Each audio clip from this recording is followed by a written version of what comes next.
بسم اللہ الرحمن الرحیم۔ السلام علیکم زینب ٹی وی کے ناظرین، آج کے درس حدیث میں خوش آمدید۔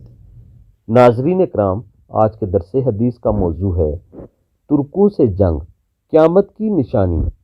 رسول اللہ صلی اللہ علیہ وآلہ وسلم نے ارشاد فرمایا، قیامت قائم نہیں ہوگی جب تک تم چھوٹی آنکھوں، سرخ چہروں اور چپٹی ناکوں والے ترکوں سے جنگ نہ کر لو۔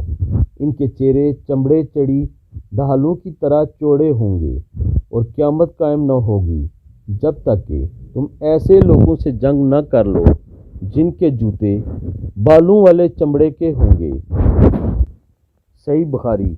ناظرین کرام، مفسرین کہتے ہیں کہ یہ قیامت کی نشانی منگولوں کے ساتھ جنگ کے دوران میں پوری ہو چکی ہے، اور ان کی شکل و شبات وہی ہے جو نبی اکرم صلی اللہ علیہ وآلہ وسلم نے اس خوبصورت حدیث مبارکہ میں بتلائی ہے۔